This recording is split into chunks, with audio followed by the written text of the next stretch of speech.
Hello বন্ধুরা, আমাদের SDTV চ্যানেলে আপনাদের স্বাগতম। আমি দীপিকা চলে এসেছি আপনাদের জন্য অনুরাগের ছোঁয়া সিরিয়ালের আপডেট নিয়ে। আশেপাশে তাকিয়ে যখন রত্না এবং জয় উর্মিরা দেখতে পারে রূপা কোথাও নেই, এই কথাটা পৌঁছে যায় কুমারের কানে। বলেও কোথায় গেল এতটুকু সময়ের মধ্যে? নিশ্চয়ই পালিয়েছে আমার ভয়ে। রূপা তখনই সামনে লাঠি নিয়ে গিয়ে দাঁড়ায়, বলে রূপা কখনো পালায় না। বলছি রিমোটটা দিয়ে দাও, তা না হলে আমার পরিবারকে বাঁচাতে তোমাকে এই লাঠি দিয়ে পিটিয়ে শেষ করব আমি। দেখ, এই সমস্ত কথা বলে কোনো লাভ নেই, বুঝতে পেরেছিস? রূপা এই ডাকাত মেয়ে পৌঁছে গেছে কুমারের সামনে। ওর যদি কোনো ক্ষতি করে দেয়, ডাক্তারবাবু আমাদের চলুন যেতে হবে, রূপাকে বাঁচাতে হবে। ওই কুমার যা নয় তাই করতে পারে। না দিদি, তুই এখন কোথাও বেরোবি না। তোদের জন্য আমরা শেষ হয়ে যেতে পারি না, বুঝতে পেরেছিস? তুই থাম, এখানে দাঁড়া। গুন্ডারা দরজা লাগিয়ে বাহির দিয়ে পালিয়ে যায়। কুমার যখন রিমোট হাতে নেয় এবং বলে যে দেখ রূপা, তোর মা বাবাকে পূজনীয় আগে শেষ করব না তোকে। তখনই মিশকা সাইডে আড়ালে দাঁড়িয়ে থাকে। সে ভাবে যে না, সূর্যর কোনো ক্ষতি সে হতে দেবে না, তাই হাতে থাকা পিস্তলটা লাঠি দিয়ে ছুঁড়ে ফেলে দেয়। কুমার মাটিতে পড়ে যায় আর রূপা অবাক হয়ে যায়। কোন দিক থেকে ঢিলটা আসলো সে বুঝতে পারে না। তখনই মাথায় ঘোমটা দেওয়া একজন মহিলা বলে, বেটি তুই পিস্তলটা উঠিয়ে নে, ওকে শেষ করে দে, ও একটা বিষধর সাপ, তা না হলে তোকে শেষ করবে, তোর পরিবারকে শেষ করবে। রূপা ওর কথায় শুনে পিস্তলটা হাতে তুলে নেয়। না, পিস্তল ভর্তি আছে, কিন্তু কোনোভাবে পিস্তলটা ছেলে খেলার জিনিস নয়। কুমার বারবার অনুরোধ করছে, কিন্তু কুমারের হাতে রিমোটটা রয়েছে। রূপা কোনোভাবেই সেটা মেনে নিতে পারে না। পাশ থেকে মিশকা বললে যে দেখ, তুমি ওকে শেষ করে দাও, তা না হলে কিন্তু কেউ বাঁচবে না। রূপা ভাবে যে না, আমি পিস্তল চালিয়ে সারা জীবন পুলিশের কাছে সংশোধনাগারে থাকবো, সেটা হতে পারে না। আমি আমার মাকে এত বছর পর ফিরে পেয়েছি, তার কাছে আমি থাকতে চাই, কিন্তু আমি এখন মায়ের কাছে কি করে যাব? আমি কুমারকে শেষ করতে চাই না। প্রয়োজন হলে আমি পুলিশ ডাকবো, আমার পরিবারের লোকজনদের রেস্কিউ করব, কিন্তু কোনোভাবেই আমি চাই না যে অপরাধীর তকমা নিয়ে বাঁচতে। তাহলে ওর পায়ে একটা গুলি করি, ও তো শেষ হবে না, বেঁচেই থাকবে নিশ্চয়ই। এদিকে রূপা যে পিস্তল তাক করে আছে সমস্তটা ভিডিও রেকর্ডিং করে নিচ্ছে মিশকা আড়ালে থেকে। রূপা যখন গুলি করতেই যাবে ঠিক তার আগ মুহূর্তে নিজের ব্যাগ থেকে গুলি বের করে মিশকা গুলি করে দেয়, কুমারকে শেষ করে দেয়। আর মাঝখান থেকে রূপা ভাবে আমি তো ওকে গুলি করিনি, তাহলে কে করলো? কিভাবে শেষ হলো কুমার? আমি বুঝতে পারছি না এগুলো। আমাকে কি কেউ ফাঁসালো? এখন আমি মায়ের সামনে গিয়ে কি মুখ দেখাবো? মিশকা ভাবে যে এই তো ভালো হয়েছে, রূপাকে দিয়ে আমি কুমারকে শেষ করানোর তকমা লাগাতে পেরেছি ওর গায়ে। এদিকে পুলিশে আসার শব্দ। রূপা ভাবে এবার কি করব? পুলিশ চলে এসেছে। বেটি তুই এখান থেকে পালিয়ে যা। কিন্তু আপনি কে? আপনার পরিচয়টা দিন, সেটা না হয় পরে জানবে। এখন তোমাকে ধরতে পারলে পুলিশ নিয়ে যাবে, তুমি এখান থেকে পালাও। রূপার কথা শুনে পিস্তল ফেলে রেখে দৌড়ে ছুটে পালায়। মিশকা এসে দেখতে পারে যে না, কুমার আর বেঁচে নেই। সত্যি এ যাত্রায় শেষ হয়ে গেল। সূর্য এবং তার পরিবারকে মিশকা একলাই শেষ করবে। মিশকাও সেখান থেকে কেটে পড়ে। পুলিশ এসে দেখতে পারে যে সেখানে কুমার পড়ে আছে। কুমারের অবস্থা দেখে চেক আপ করে জানায় যে সে আর বেঁচে নেই। এটা দেখেই তো অবাক হয়ে যায় পুলিশ। সেখানে থাকা বন্দুক, মোবাইল ফোন, যা যা কিছু সব কিছু তারা সিজ করে নেয়। দীপাবলি বন্দুক চলার আওয়াজ হলো। রূপা তুই ঠিক আছিস তো? তোর কোনো ক্ষতি হয়নি তো? রূপা কথা কেন বলছিস না? ডাক্তারবাবু আমাদের বেরোতে হবে। কোনোভাবেই এই অবস্থায় আমি আর এখানে বন্দি থাকতে পারছি না, আপনারা দরজাটা ভাঙার চেষ্টা করুন। তখনই পুলিশ এসে দরজা খুলে দেয়। বলে দেখুন, বাইরে আমরা একটা বডি পেয়েছি। কার? কুমারের। তাকে শেষ করা হয়েছে, খুন করা হয়েছে, আর সেটা করেছে আপনাদের মেয়ে রূপা। কি বলছেন কি? ও ছোট, এরকম করে কাউকে খুন করতে পারে না। পুলিশ অফিসার, আপনাদেরকে আমরাই ফোন করেছিলাম, আমাদের জিম্মি করেছিল রূপা। এখন ও যদি নিজেকে বাঁচানোর জন্য, নিজের পরিবারকে বাঁচানোর জন্য সেলফ ডিফেন্সে গিয়ে এই গুলিটা করে, তাহলে কি অপরাধী হবে? সেটা যদি হয়ে থাকে তাহলে আপনাদের মেয়ে রূপা কোথায়? ওকে কেন খুঁজে পাওয়া যাচ্ছে না? ও কোথাও নেই, আমার সব জায়গা দেখা হয়ে গেছে। এবার কি করবেন আপনারা? আপনাদের কোথাও যাওয়া চলবে না, এখানেই থাকুন। আমরা সাসপেন্ড করছি যে রূপা এখানে আসবে, আর তখনই আমরা ওকে ধরে ফেলতে পারবো। মিশকা ওদিকে যাচ্ছে গাড়ি করে, আর ভাবছে যে হাসপাতাল থেকে বেরিয়ে বেশ ভালোই হলো। রূপা সূর্য এবং দীপার খুব আদরের মেয়ে। ওরা ভেবেছিল সুখে শান্তিতে সংসার করবে। এবার দেখুক, রূপাকে সারা জীবনের মতো খুনি বানিয়ে দিলাম আমি। শুধু আমার একটু কাজ আছে, এই ভিডিওটা করেছি খুব সুন্দর করে, সেটাকে এডিট করে ছেড়ে দিলাম নেটে।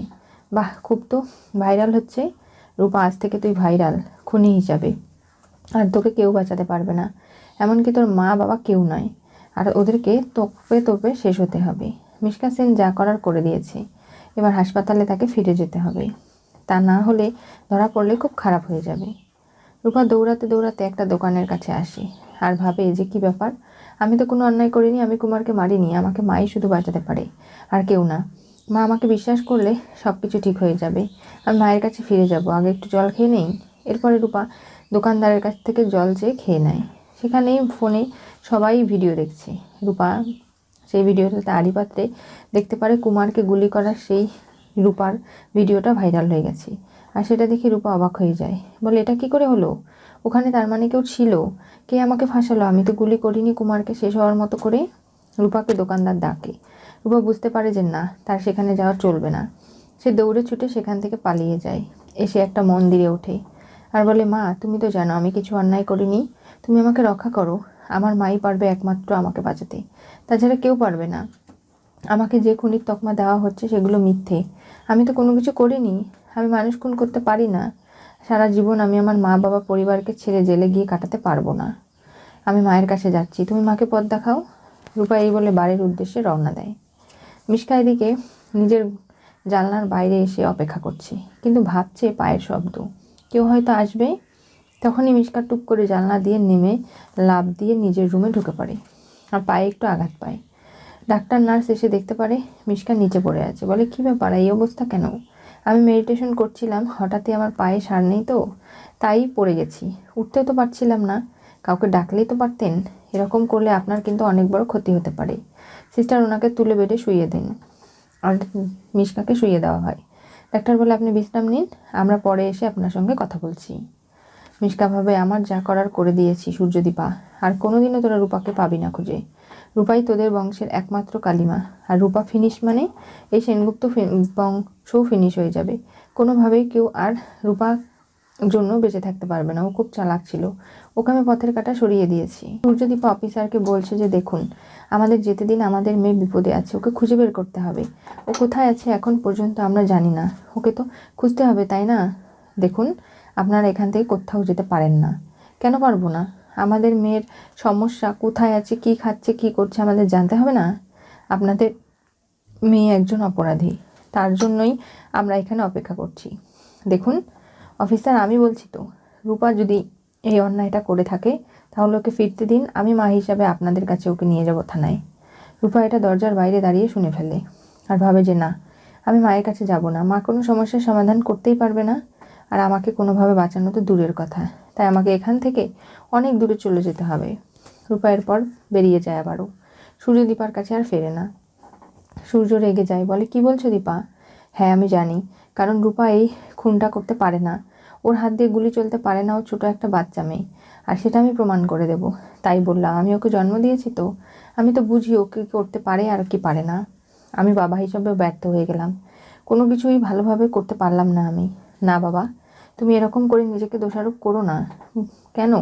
আমি তোমার মেয়ে, তোমার শাসন, ভালোবাসা, যত্নে এত বড় হয়েছি, আমি কি এমনি এমনি সব কিছু পেয়েছি নাকি? তুমি ভালো বাবা, রূপা কেন এই সব কিছু থেকে বেরিয়ে আসবে চিন্তা করো না। আর রে, আপনারা যদি এত কথা বলেন তাহলে আপনাদের সবাইকে কিন্তু থানায় তুলে নিয়ে যাব, সেটা নিশ্চয়ই ভালো হবে না।